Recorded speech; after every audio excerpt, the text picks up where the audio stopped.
Topics भारतीय इतिहास से संबंधित है, जिसका नाम है दशहरा त्योहार और मुस्लिम बादशाहों का काल। तो ये टॉपिक शुरू करने से पहले हम लोग पंचतंत्र की एक कहानी को जान लें और उस कहानी का जो निचोड़ निष्कर्ष है वही निष्कर्ष इस टॉपिक्स का सामने आता है। तो पंचतंत्र में एक कहानी है कि 4 बेरोजगार दोस्त एक गांव में रहते थे, जिसमें से 3 वैज्ञानिक थे और एक सामान्य व्यक्ति थे। चारों दोस्त बेरोजगार की हालत में गांव में रह रहे थे। जब बेरोजगारी काफी सताने लगी तो चारों दोस्तों ने एक दिन फैसला लिया कि अब हमें विदेश जाकर के कोई रोजगार ढूंढना होगा, तभी हमें बेरोजगारी से मुक्ति मिलेगी। और ये फैसला करके एक दिन चारों दोस्त गांव से निकल पड़ा विदेश के लिए। जब काफी दूर आगे निकला तो उसमें से एक पहला दोस्त ने कहा कि देखो यार, हम 3 दोस्त तो वैज्ञानिक हैं, लेकिन ये चौथा जो है यह तो सामान्य पढ़ा लिखा आदमी है, और हम जो विदेश जा रहे हैं तो हम लोग को जो रोजगार मिलेगा वो तो जो है एक वैज्ञानिक होने के नाते मिलेगा। तो फिर ये चौथा जो सामान्य पढ़ा लिखा आदमी है, इसको कौन सा रोजगार मिलेगा? तो इस हालत में हम लोग की जो कमाई होगी उस कमाई में इस चौथे को हिस्सा नहीं देंगे। तो ये पहला वैज्ञानिक ने ये जो सलाह दिया अपने मित्रों के बीच, तो दूसरा वैज्ञानिक जो था वो उसका समर्थन कर दिया। लेकिन तीसरा वैज्ञानिक साथी जो था वो काफी मानवीय मूल्यों से जो है मानवीय मूल्यों का था, जिसके चलते उसने कहा कि नहीं, ये बात बिल्कुल सही नहीं है। हम चारों दोस्त बचपन से एक दूसरे के साथ सुख दुख में रहे हैं, इसलिए जो भी कमाई होगी हम चारों दोस्तों का वो बराबर होगा। और अंततः इस तीसरे दोस्त की सलाह ही चली और फिर चारों दोस्त आगे विदेश के लिए चल पड़ा। जाते जाते एक दिन क्या होता है कि जंगली रास्ता सामने आता है, और जब उस जंगली रास्ते पर आगे बढ़ा चारों दोस्त तो देखता क्या है कि एक शेर मरा हुआ है और जो है उसका अंग प्रत्यंग जो है बिल्कुल इधर उधर बिखरा हुआ है।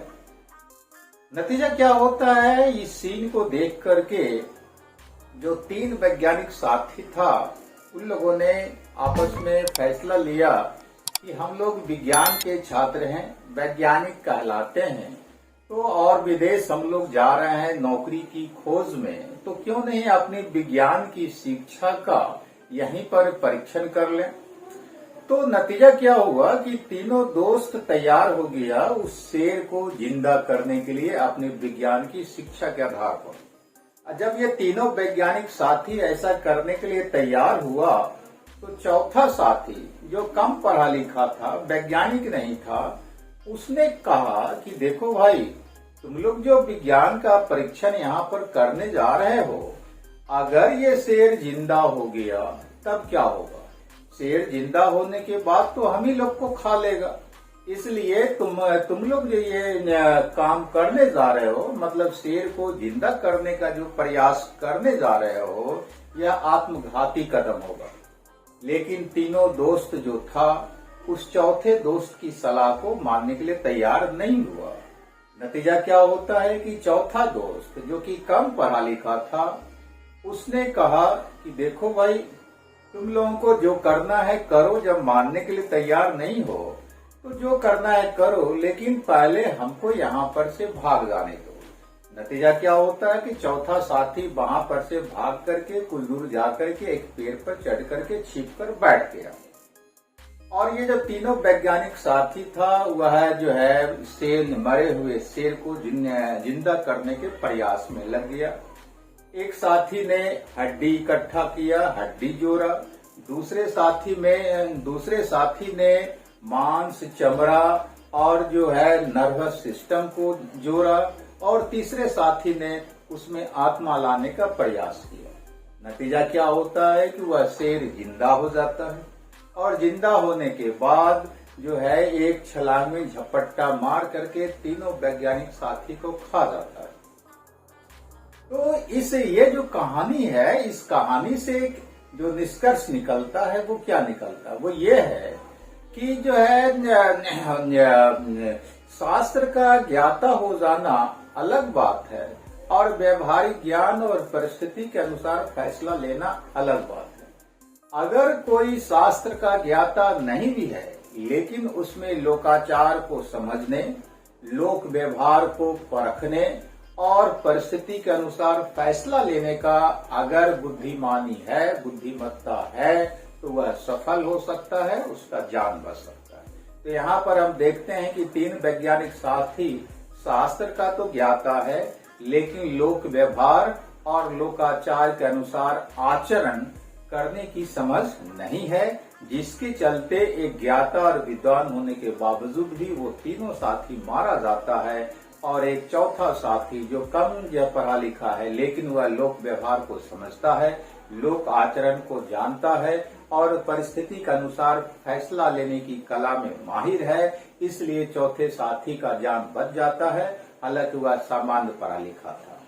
तो ये जो निष्कर्ष है, यही निष्कर्ष भारतीय इतिहास के उन शासकों पर भी लागू होता है, चाहे वो हिंदू शासक हों या मुस्लिम शासक हों, जिसने अपनी ताकत या अपने ज्ञान पर जो है घमंड न करके बल्कि भारत की परिस्थिति और भारतीय लोगों के आचरण और लोक व्यवहार को समझ करके शासन संचालन का काम किया, वो सफल रहा।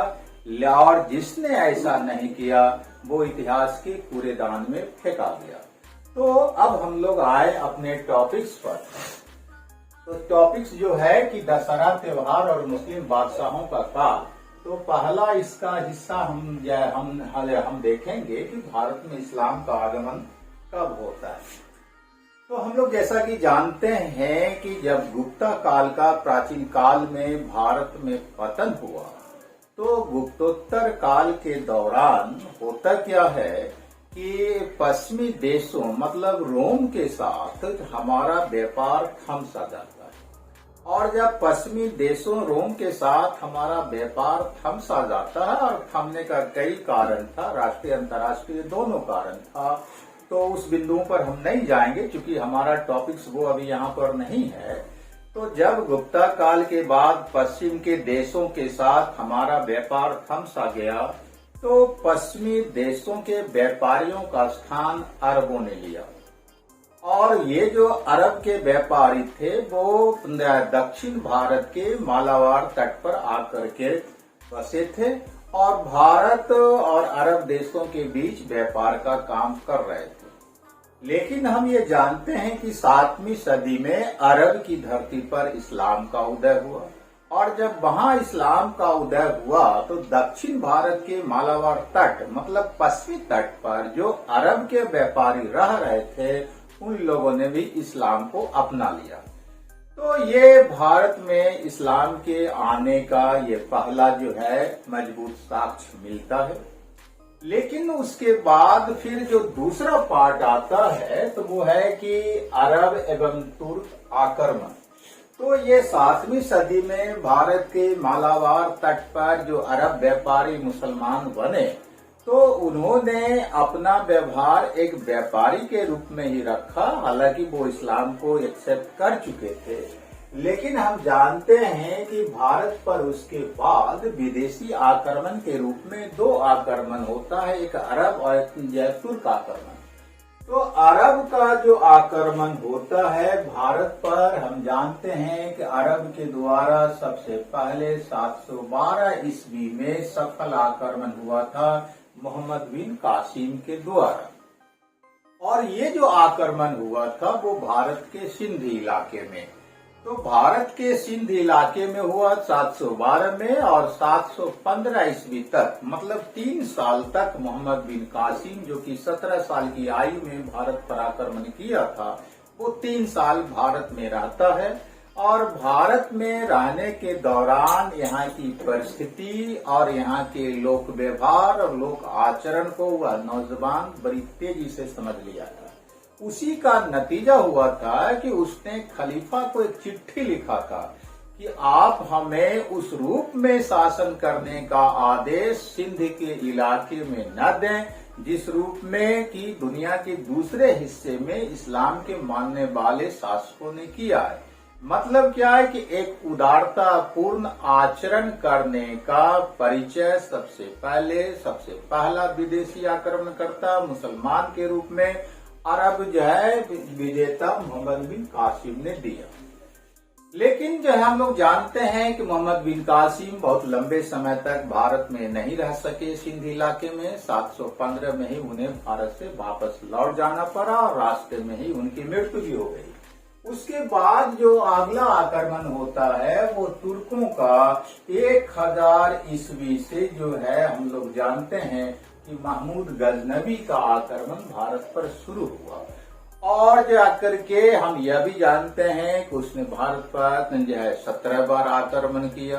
तो 1000 ईस्वी में उसने आक्रमण किया और 1030 में उसकी मृत्यु भी हो गई। तो चूंकि वह भारत में शासन करने के उद्देश्य से आक्रमण नहीं कर रहा था बल्कि लूटपाट और धन इकट्ठा करना ही उसका मूल उद्देश्य था, इसलिए उसने भारत के प्रति कोई सामाजिक या धार्मिक नीति अपनाने से रहा। मतलब क्या है कि उसको जब भारत पर शासन करना था ही नहीं तो वह शासन संचालन से संबंधित किसी नीतियों का निर्माण क्यों कर। तो इसलिए जो है महमूद गजनवी के व्यवहार से हम लोग जो है अपरिचित रह जाते हैं कि दरअसल अगर वो भारत पर शासन करता तो उसका क्या नीति होता। और उसके बाद हम जानते हैं कि लंबे समय के बाद दूसरा तुर्क जो है गौरी ने भारत पर आक्रमण किया 1175 से। तो वो भी भारत पर शासन स्थापित करने के उद्देश्य से नहीं आया था, बार बार वह आक्रमण करके लौट जाता था। यह बात अलग है कि उसी का एक सेनापति भारत में 1206 में उसके मरने के बाद जो है सत्ता स्थापित किया और उसके द्वारा जो सत्ता स्थापित हुआ वही कहलाता है दिल्ली सल्तनत। और ये दिल्ली सल्तनत जो चला वो हम जानते हैं कि 1206 से लेकर के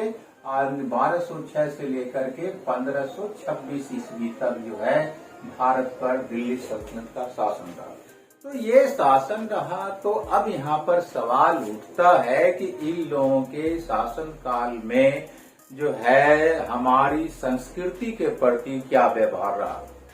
तो चूंकि जब इस्लाम भारत में आए और एक विजेता के रूप में यहाँ शासन संचालन करना शुरू किया तो उस समय भारत में मुख्य रूप से 3 जो है धर्म प्रचलन में था। एक जैन, दूसरा बौद्ध और तीसरा वैदिक धर्म, जिसको आज के डेट में हम लोग हिंदू धर्म कहते हैं।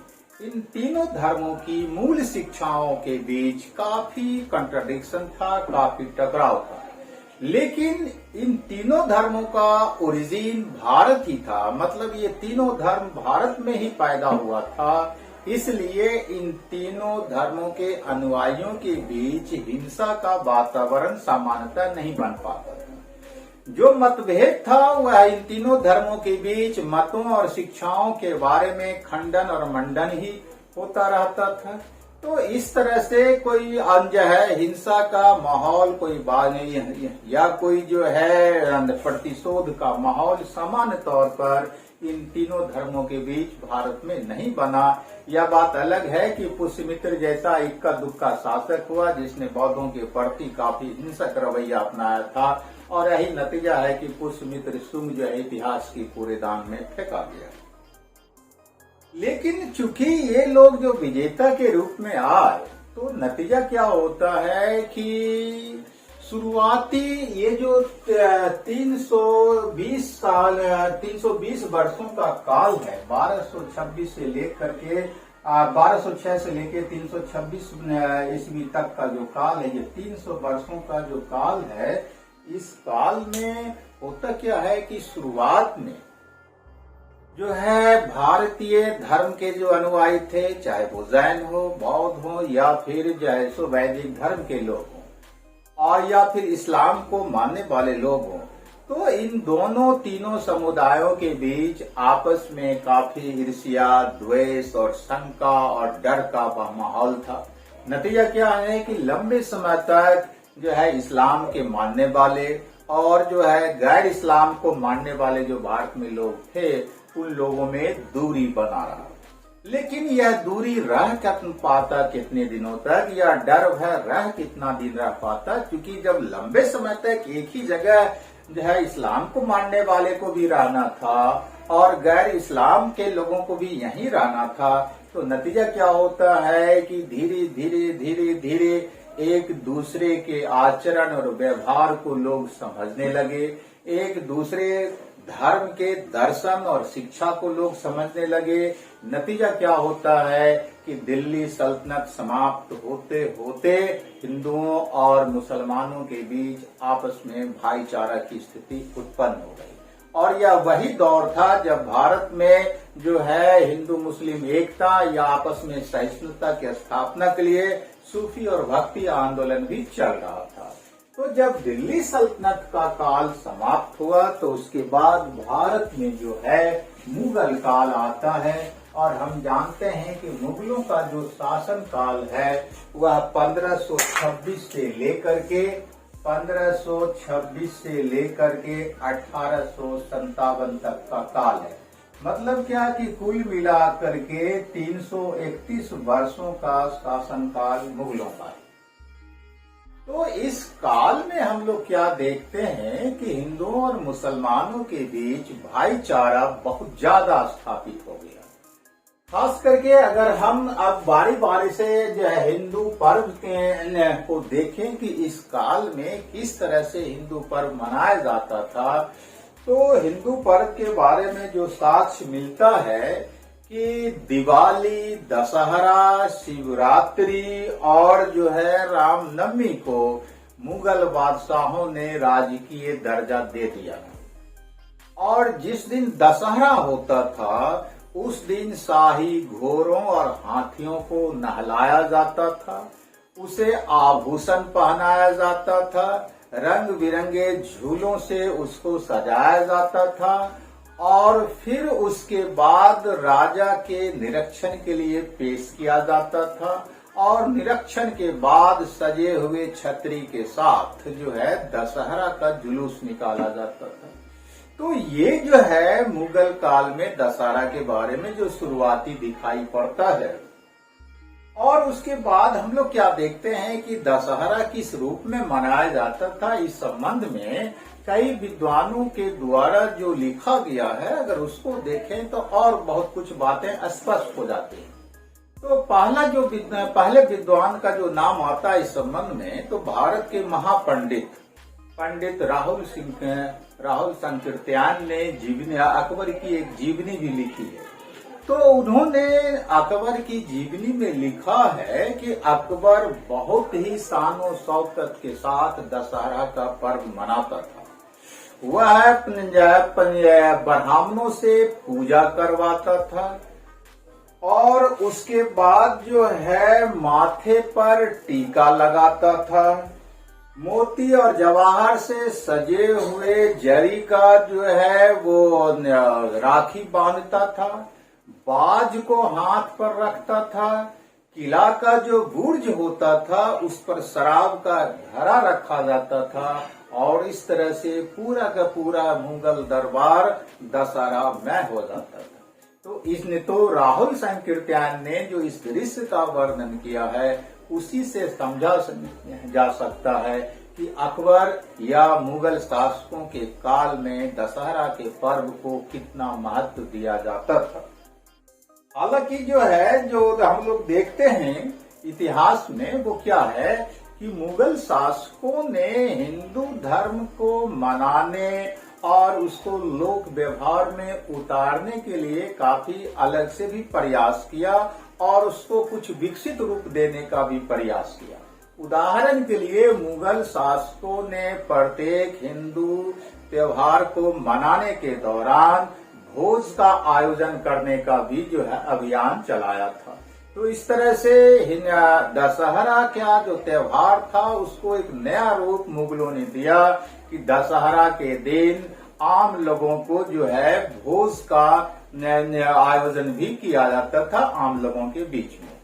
इस संबंध में जो है अकबर के बेटे और उसके उत्तराधिकारी शासक जहांगीर ने लिखा है अपनी जीवनी में कि अकबर ने शुरुआत में ही भारतीय रीति रिवाजों को इस रूप में अपना लिया जैसे कि दूसरे देश का ताजा मेवा या फिर नए देश का नया शिकार हो या फिर जो है अपनों का प्यार हो।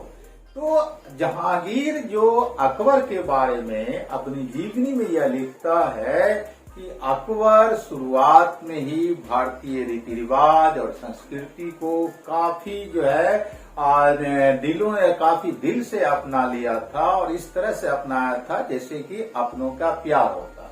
तो उसी से समझा जा सकता है कि मुगल काल में दशहरा को कितना महत्व दिया जाता था और खुद जो है 1619 में मुगल दरबार में दशहरा किस रूप में मनाया गया था उसका चर्चा जहांगीर अपनी आत्मकथा में ही लिखता है।